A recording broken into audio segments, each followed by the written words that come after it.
Hello mga kabagang, welcome sa ating channel.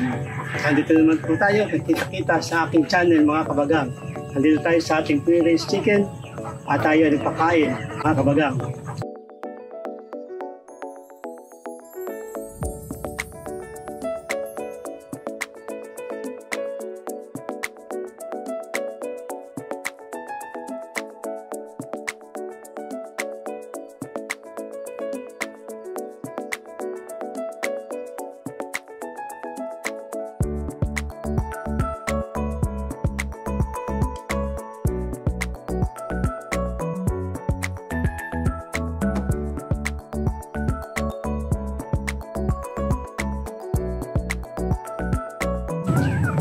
Mga kabagang, sa free-range chicken ba, meron pwede pagkakitaan mga kabagang?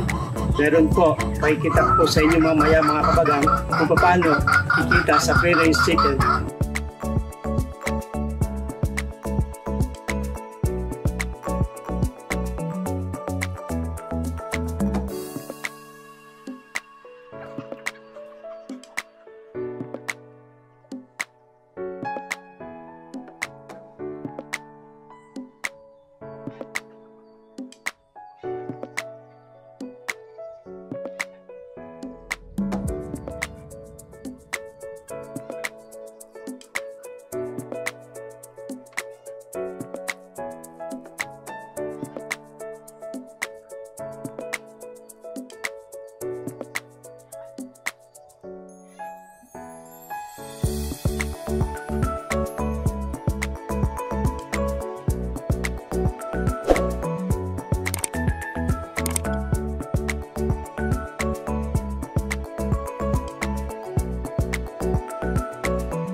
Meanwhile, Hello mga kabagang, nandito tayo ngayon sa kubo ng Minisenda Farm sa munti nating manukan mga kabagang.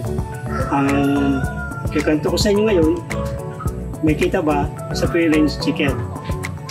Meron naman po mga kabagang, kahit paano kikita tayo sa pag-aalaga ng manok mga kabagang. Saan tayo kikita sa pag-aalaga ng manok? Sa sisiba o sa itlog mga kabagang? Mamili po kayo kung ano gusto nyo pagkakitaan o ibenta. Simulan po natin sa itlog mga kabagang. Ito mga kabagang, ang itlog ng ating free-range chicken. Ground egg siya mga kabagang. Pwede nyo ilok sa inyong mga kaibigan, kapitbahay, ang mga itlog na inyong mga free-range kung sakaling gusto nyo mag-alaga. At kung kayo mag-aalaga mga kabagang, pwede nyo hanggang 15. Pwede rin 10. At kikita kayo araw-araw. Dahil araw-araw, magkakakuha kayo, makakolekta kayo ng itlog mga kabagang. Ito siya mga kabagang, malaki naman ng itlog ng ating free-range chicken. Kaya mga kabagang, abangan nyo ang susunod kong vlog at kantukan mo sa inyo kung paano kumita sa sisiw mga kabagang.